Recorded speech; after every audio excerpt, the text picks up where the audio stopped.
Beyond ARTV, beyond the reviews, time for a long requested album review that I never got to on my main channel, and I really regret that. And I wanted to get to it because you guys have requested it so much, and so many people I just ignored, and I was like, I'll get to that album eventually. Well, I really regret that. I should have gotten to it sooner, because what I'm reviewing today, Pierce the Veil's Collide with the Sky, is a truly amazing album. Honestly, I heard King for a Day, fucking loved it, and I have no idea why it took me so long to check out the rest of the album. I should have known that I would love it. Pierce the Veil, experimental rock, metalcore, Mexicore, their own thing that they invented, their own unique genre, and Pierce the Veil really does stand out so much from other bands, like in anything around them, because of their unique guitar patterns and tones that they use. They're just very creative people, and Vic Fuentes has a very, very nice vocal range and a very unique voice, and when paired with Kellen Quinn on tracks like King for a Day, that is just an amazing chemistry that they have. Everything about that song works. Definitely in the top 100 songs of all time for me personally. That song never gets old to me. It's something, this album even, is something that I can just throw on repeat, and I don't get tired of it because it's that well crafted. King for a Day has these really cool screamed vocals. It's very intense, and I love the lyrical content on this one in particular. And the breakdown on it, one of the most very creative and unique things I've heard in a breakdown in a very long time. Just the way it comes crashing in with the da-da-da-da-da-da-wow.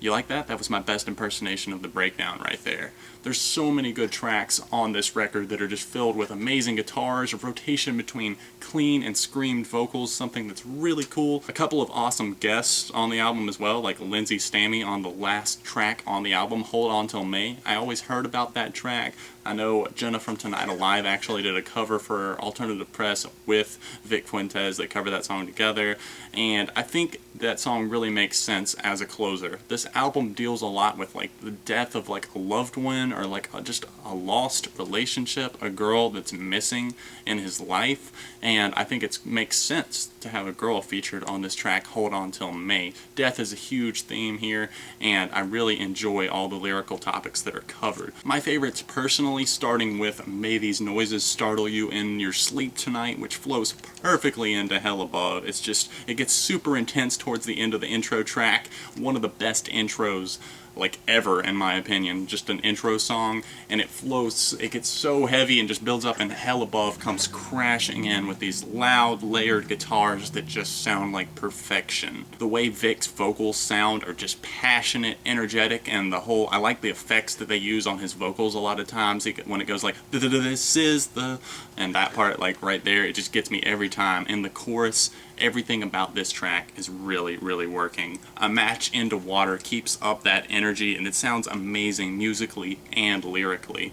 Vic appears to be talking once again about a lost loved one as he sings lines like, I screamed out, God, you vulture, and he's like cursing the sky.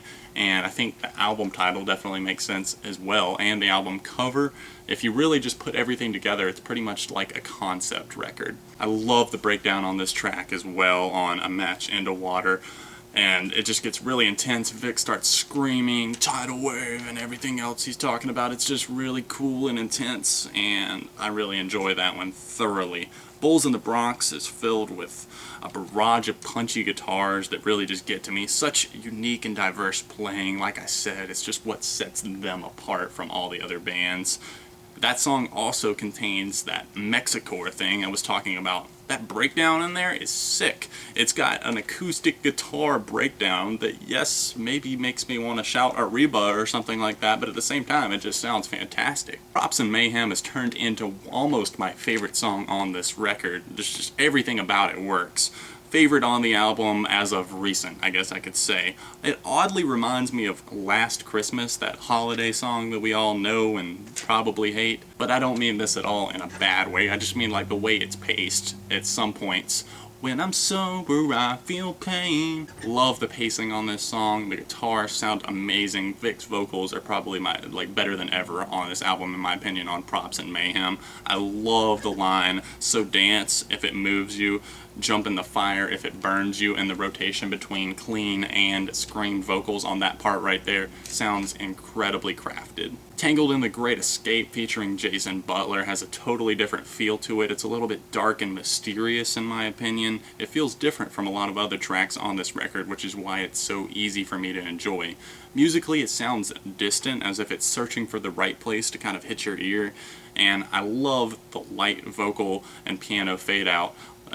Jason Butler did an incredible job on the guest vocals on this track. He killed it. The first punch is full of fast, well-toned guitar riffs that sound incredibly creative and fresh. I love the effects that the band uses, like I said, and this song is no exception. To sum it up, honestly, there's not a song on this record that I dislike or even remotely don't enjoy. The whole album is something I would recommend to anyone, really. If you're looking to branch out a little bit more, it's got a lot of, I don't know, they've got some pop elements, they've got their rock elements, they've got their hardcore elements, and they pay homage to their roots, they've got their Mexicore elements, they've got a little bit of everything, so experimental rock.